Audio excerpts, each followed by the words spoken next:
Feed the viewers. Got to feed the subscribers and the viewers. Hello, subscribers. Hi, subscribers. Hello, viewers. Hi, viewers. Me again. Yep. You know I got to put the content out. And it's another beautiful day, by the way. Hope y'all 5 senses work. Health and strength is good or excellent. Yep. So, for you Linux users here, what do we got here? Wine 10.18. Says here, Wine 10.18. Yep. Wine 10.18 release with more WoW 64 mode and improvements. Yeah. Says here, Wine 10.18 is now available for capping off the month of October and working towards the code freeze for Wine 11.0 beginning early December. Wine 10.18 bring more improvements to WoW 64 mode for allowing 32-bit Windows program to run on 64-bit Linux. And then it says via emulating the native Windows WoW 64 subsystem, the WoW 64 mode in Wine 10.18 includes now supporting OpenGL memory mapping using Vulkan, as well as SCSI pass-through. Says Wine 10.18 is also exciting for adding synchronization barrier, API support, WinRT exception handling, and 30 known bug fixes. The 30 bug fixes for the past 2 weeks is on the heavier side and range from various games to application fixes. Per the merge requests, the synchronization barrier supports was worked on at least in part since functionality is used by the Obsessive Shadow horror game. And then it says download and more details on today's Wine 10.18 bi-weekly development release via winehq.org.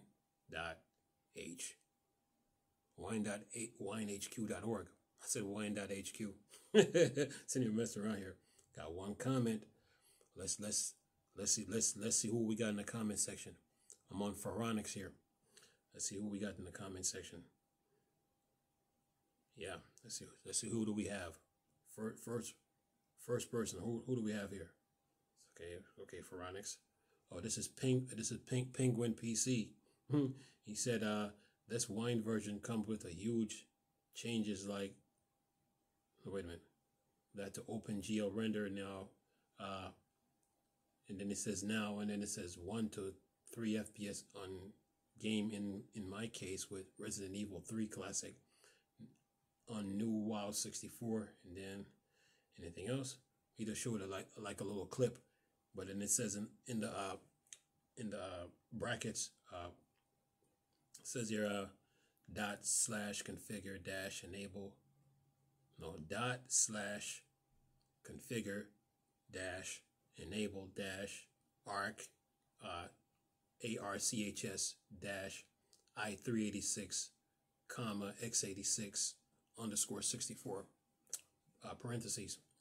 Yeah, and it says but now. But anyway, I guess he was showing something, but then he got a smiling emoji on his comment, and that's that. Now back to Wine HQ. Let's see what we got. Okay, yeah, got you guys covered, man. Let's see what we got here. Release note: OpenGL memory mapping using Vulkan in WoW 64 mode, synchronization barrier, API support for WinRT exception, SCSI pass through WoW 64 mode, various bug fixes. All right, what do we got? Let's see here. What do we got here? Yukon Trail installer crashes at the end during DDE communication with programs, and that's 10.349, and then 24.466 Sigmire Pirates frequent hiccups, temporary lockups, and then you have for 33.492 you got Yukon Trail installer fails to install its fonts, and then you have let's see 480.27 CMD pipe, and then it says not triggering read files EOF. Then you have 48.787 Wine D3D and Command and Conquer General 0 hour takes a lot time to load or maximize. And then you have 55981 GL application. Then in parentheses it says and D3D application using the GL backend are slow in WoW 64. And then you have 56209 Wine Tricks VB5 runs fails. And then 56915 Autodesk Fusion requires get user language, which is not implemented. And then you have 57259 KeePass 2 automatic updates dialog is broken. And then in parentheses it says use task dialog, but then it says enable visual styles parentheses from WinForms evidently doesn't work. And then it says and then 57376 permission denied versus no such file or directory when opening folders with trailing backslash. Then 58229 underscores sh underscore again secure sharing flag is not supported and causing WFS open to fail. And then you have 58257 CD manipulator cannot detect the drive model name in experimental WoW 64 mode. And the one before was 58229, by the way. Now for 58331, wait cursor does not display.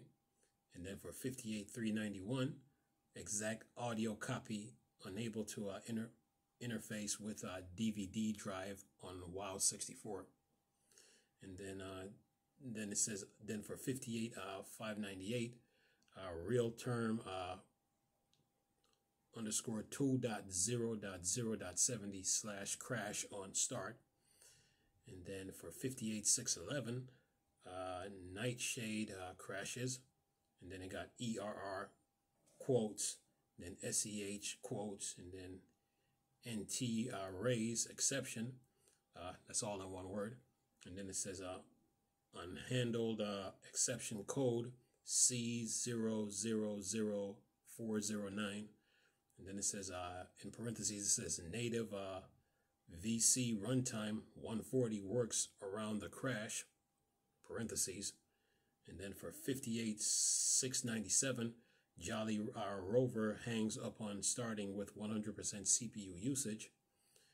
And then for 58747 directory opus fails start. Then it says 58749 delay startup for wine process in wine-10.16 when wine. This is one word where it says wine menu builder.exe is disabled. Okay, and that's 58. And now for 58752, assembly quotes z quotes / user / share / wine / mono / wine - mono - 10.2.0 then / again. That's lib / mono / 4.5 msr core corelib.dll type DLL not found exception.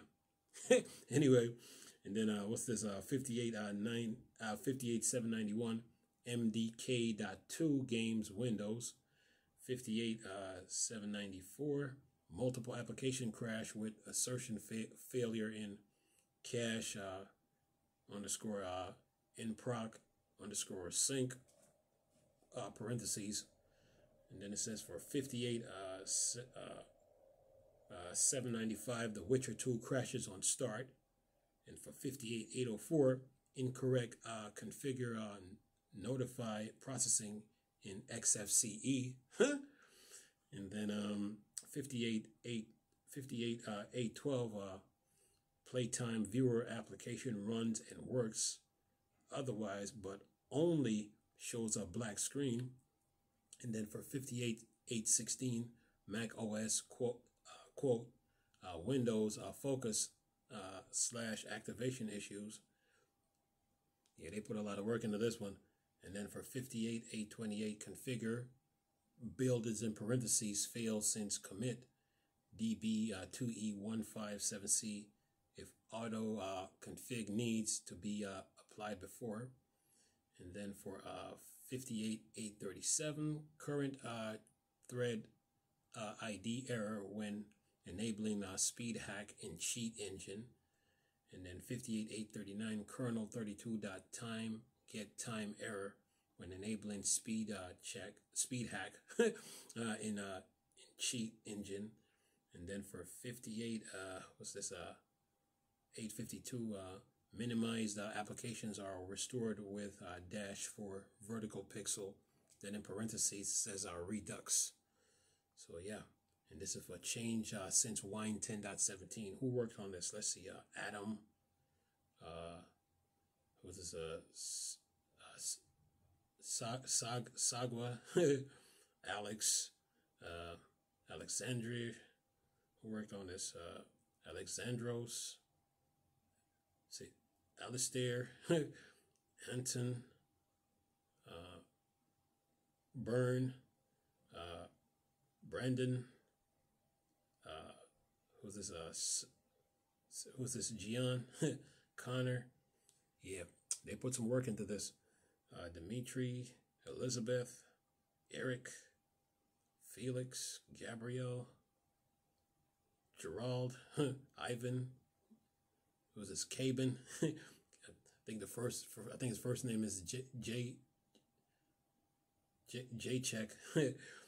Lewis, Mark, Michael, Nicole. Who else worked on this? Paul. Who was this? Cabin. Robert. Remy. Tim. Pant.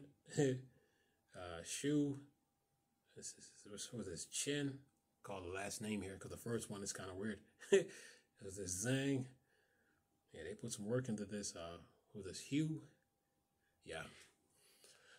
Wine 10. Oh, which wine is this? Wine, what's this? 10.18. Yeah, that should hold you guys for now. So you guys are good. Yeah. For which your updates. Yeah.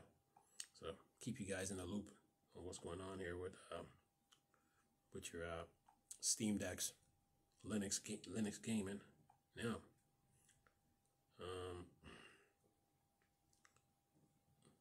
anything else? Yeah. You know me, I'm gonna put content out. Let's see here. Even though I'm using 2 tablets here. See what else we got here on the gaming side of things here. There was someone trying to blame Valve for their for gambling in video games, but nah, it ain't Valve. It's you, the gamer. Yeah. Know your limits. So let's see who we got here. This article is from Tech for Gamers here. See if I can get it.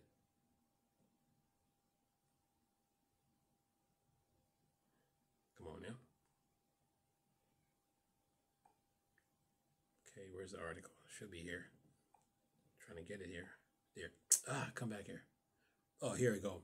It says DayZ creator slams Valve for loot box gambling. Says the company doesn't get nearly enough criticism. You can try to blame Valve all you want, but it still comes down to the gamer. Like I've always said, know what you can handle, know what you can stand. Yeah. So yeah. What are they talking about here? Let's see what he says here.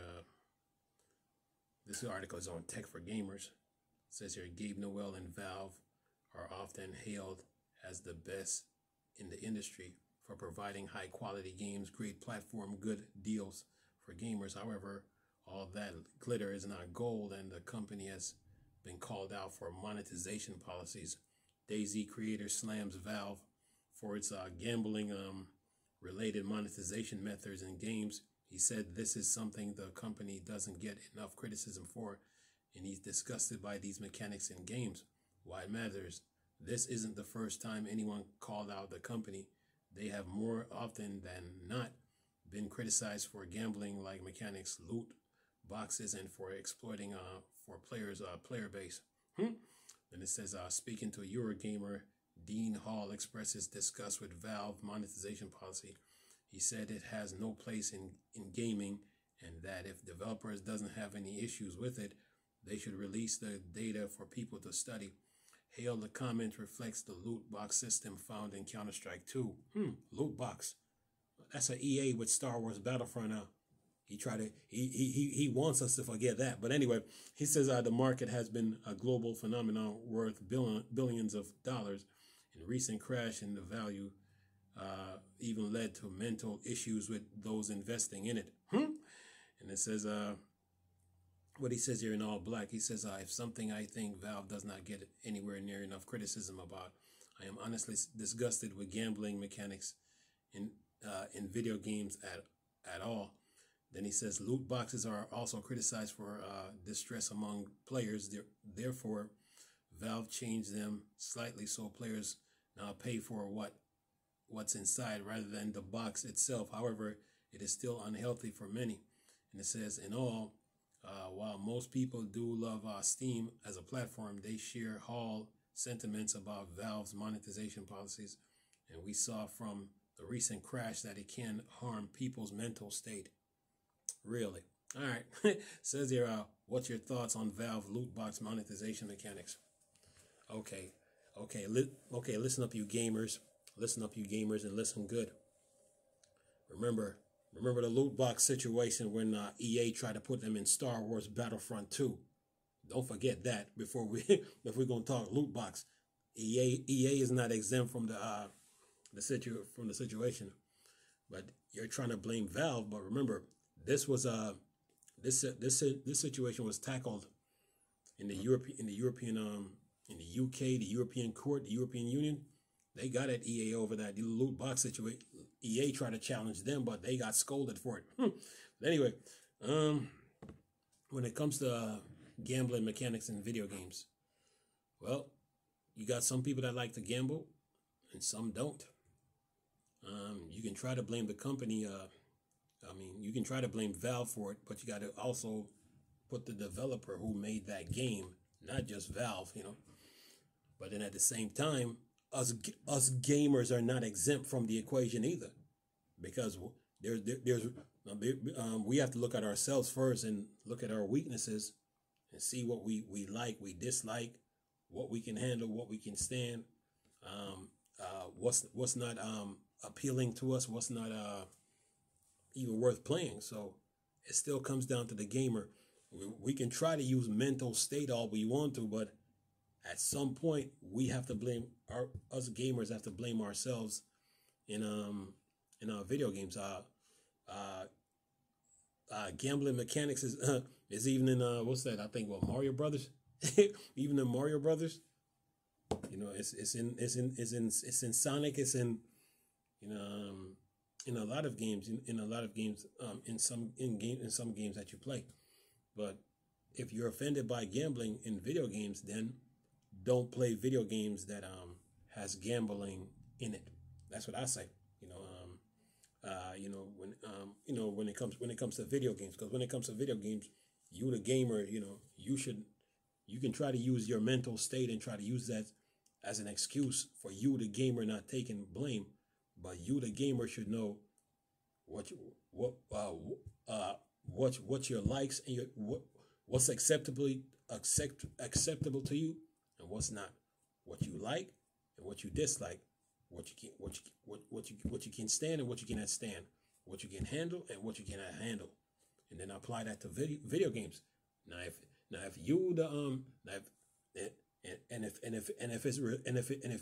If you're a religious person, then what the rules that apply in the Bible, you apply to video games. And okay, if the Bible is against this, and this, then the same goes for video games. You look at the Bible's rules and then apply it to video games. Okay, can't play this, can't play this, can't play this, can't play this, can't play that.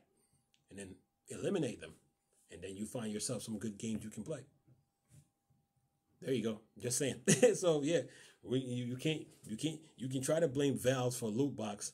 You can try to blame Valve for loot box, and you can play, but Valve is just a storefront. But then you got to blame the developers who bring those games to Steam. You know, but some people out there, they like to gamble, and they know the rules. You know, they like it. You know, so you know, when it comes to this video game stuff, you got to know what you can handle, and know what you can know, and what you can handle and what you can't. You know, and if it's affecting you, then don't play it. Like I've always tell you viewers, play something else. Those are the rules. So, you know, try to blame try to blame Valve, and then he tried to leave the EA situation with Battlefront 2, and what happened with that whole loot box situation. Let's not forget that the uproar that caused in video games. Star Wars fans wasn't having it. So EA is not exempt. But when it comes to gambling in video games, if you are offended by gambling, I will tell you to play something else. You know, if you don't like games that deal with the military, like Call of Duty and Battlefield, play something else. If it's gambling, play something else. If the game is too bloody, play something else. If the game has deals with spiritistic, or it has that pagan sign on it, play something else. Just saying. You, the gamer, have to know these. Have to know this. You know, if you're gonna play video games, there are certain games you don't. If you don't want that game in your apartment or your house, don't bring it there. Play something else. Just saying. So whatever. If the game let's say a game like Grand Theft Auto or a game like Mafia or a game like Yakuza, if those games are not for you, then don't play them. Play something else. You know, you might not like fighting. You might not like fighting games. Okay, play something else. You know, just saying. You might not like games that deal with the dead, that deals with the dead and gore and guts and all that. If those games, if those games are not for you, play something else. Just saying. So yeah, just trying to give you the heads up. You know, not just sitting here just trying to defend a company and all that, but I'm letting you gamers know, if those games affects your well-being, don't play them. Play something else. Yeah, and then take it from there. So, but gambling is in video games. Some people like that stuff. You know, some people like that stuff. You know, it's just like Vegas. People know when you go to Vegas, you might end up losing, but they go anyway because that's what they like to do. So the same rule applies in video games. If a game is affecting you mentally, physically, emotionally, recreationally, and it doesn't meet your standards, play something else. Just telling you the rules, you know. So don't blame your mental state. Well, it's my mental state. That's just a scapegoat. You just don't want to be held accountable for it. That's just a scapegoat. It's my mental state. No. Play something else, you know. You know, some people they like those type of games that I mentioned. That's them, you know. That's what they like. That's what they're comfortable with. But for you, the viewer, if those games don't meet your criteria, play something else. In video games, everybody has a choice. No one is exempt. And just because you got a mental state, or you might be mental whatever, you still have a choice in all this. You know, you can't be blaming the game. Can't be blaming the games all the time. You know, you have to look at yourself. Just saying.